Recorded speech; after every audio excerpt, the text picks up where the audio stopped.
টি-20 বিশ্বকাপের defending champion Bharat তারা কি সেমিফাইনালে কোয়ালিফাই করতে পারবে? এই বছর টি-20 ওয়ার্ল্ড কাপে কোন অঙ্ক এখনও বাকি রয়েছে ইন্ডিয়ার কোয়ালিফিকেশান করার? ভারতীয় দল নিয়ে কি খবর বেরিয়ে আসছে? কেকেআরের প্লেয়াররা দুর্দান্ত ছন্দে রয়েছে, পাকিস্তান ছিটকে গেল। তো সমস্ত ক্রিকেট আপডেট নিয়ে আলোচনা রয়েছে এই ভিডিওতে। ইন্টারেস্টিং ভিডিও হবে, শুরু থেকে শেষ পর্যন্ত দেখো। ভিডিও ভালো লাগলে লাইক শেয়ার করে দিও, আর যারা চ্যানেলে প্রথমবারের জন্য এসেছো মনে করে চ্যানেলটাকে সাবস্ক্রাইব করে নিও, তাহলে প্রিয় দলের খেলার সমস্ত আপডেট তোমরা এখানে পেয়ে যাবে। তো প্রথমেই যদি আমরা কথা বলি একটুখানি পাকিস্তানের কথা, ভাই পাকিস্তানকে কি মার মেরেছে একাই হ্যারি ব্রুক।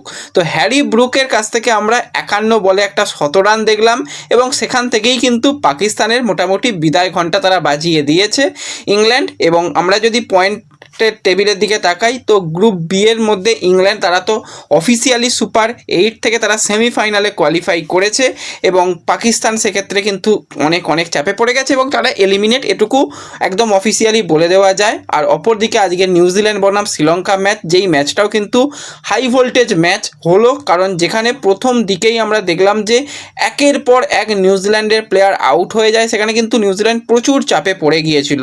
তো সেই জায়গাতেই মিচেল স্যান্টনার কিন্তু একটা ক্যাপ্টেনশিপ ইনিংস দারুণ খেলেছে, এবং তার সাথে কিন্তু তাদের আরও একজন যে প্লেয়ার মিলে কিন্তু একটা ভালো রান, সেখানে কিন্তু 167 রান তুলেছে। তো এই জায়গাতে ফিন অ্যালেন এবং টিম সাইফার, দুজন কেকেআরের প্লেয়ার, তারা দুজনই কিন্তু আজকে স্ট্রাগল করেছে। ফিন অ্যালেন তবু 23 রান করেছে, টিম সাইফার কিন্তু আজকে 8 রানেই আউট হয়ে গেছে। রাচিন রবীন্দ্রা সে কিন্তু একটা ভালো ইনিংস খেলেছে, কারণ এই জায়গাতে 22 বলে 32 রান যথেষ্ট ভালো একটা ইনিংস, এবং সব মিলিয়ে কিন্তু 168 রান করে, এবং বল হাতে কিন্তু দুর্দান্ত বোলিং করেছে নিউজিল্যান্ডের প্লেয়াররা। এই মুহূর্তে যেরকম খেলা চলছে, শ্রীলঙ্কার মোটামুটি 6টা উইকেট পড়ে গেছে 32 বলে, এখন কিন্তু 94 রান বাকি রয়েছে। শ্রীলঙ্কা হয়তো ম্যাচটা নাও জিততে পারে, তো সেক্ষেত্রে নিউজিল্যান্ড তারাও কিন্তু সেমিফাইনালে কোয়ালিফাই করে যাবে তারা আজকের ম্যাচ জিতলে। তো ইংল্যান্ড এবং নিউজিল্যান্ড তারা কিন্তু সেমিফাইনালে কোয়ালিফাই করছে, এটুকু কার্যত নিশ্চিত হয়েই গেল বলাই যায়।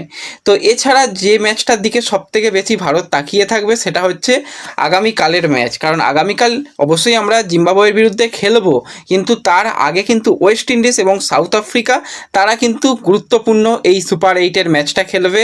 এবং নরেন্দ্র মোদী স্টেডিয়ামে সাউথ আফ্রিকার রেকর্ড তো খুবই ভালো, তারা দুর্দান্ত পারফরমেন্স করেছে, এবং এই এক মাসের মধ্যে যে কটা ম্যাচ খেলেছে প্রত্যেকটাই কিন্তু সাউথ আফ্রিকা জিতেছে। তো নেট রান রেটে তো আমরা এমনিতেই অনেকটা পিছিয়ে রয়েছি, তো সেক্ষেত্রে কিন্তু অবশ্যই সবথেকে নেট রান রেট ভালো রয়েছে ওয়েস্ট ইন্ডিজের।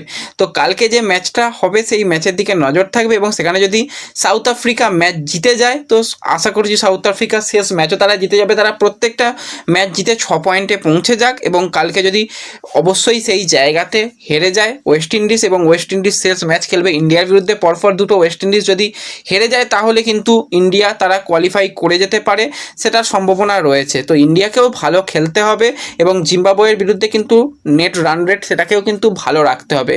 আর এই জায়গাতে যদি কালকে কোনোভাবে ওয়েস্ট ইন্ডিজ তারা ম্যাচ জিতে যায়, তো সেক্ষেত্রে ওয়েস্ট ইন্ডিজ এবং সাউথ আফ্রিকা তো আশা করা যায় যে তারা জিম্বাবুয়েকে হারিয়ে দেবে এবং তারা কোয়ালিফাই করে যাবে। তো সেক্ষেত্রে আমাদের স্বপ্ন ভঙ্গ হবে, কালকে দিনটা খুবই ভাইটাল ডে।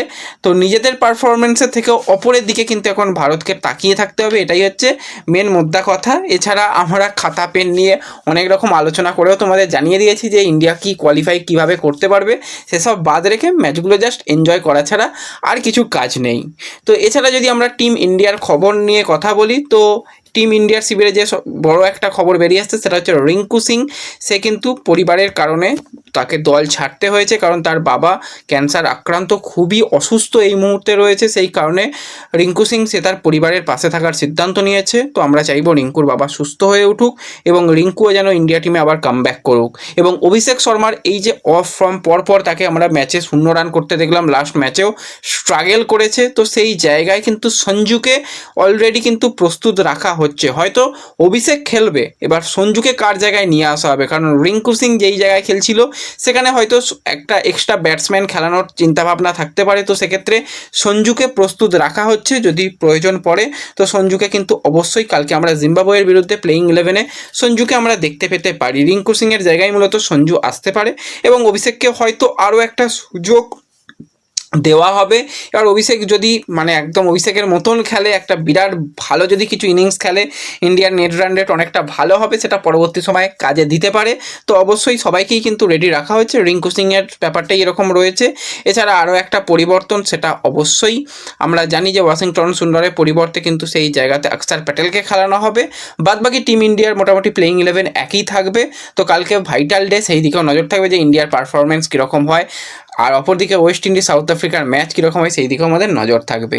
তো ব্যাস এই ভিডিওতে এই আপডেটটুকুই শেয়ার করার ছিল। ভিডিও ভালো লাগলে লাইক শেয়ার করে দিও, চ্যানেলে প্রথমবারের জন্য এলে সাবস্ক্রাইব করে নিও। দেখা হবে পরবর্তী ভিডিওতে। ধন্যবাদ।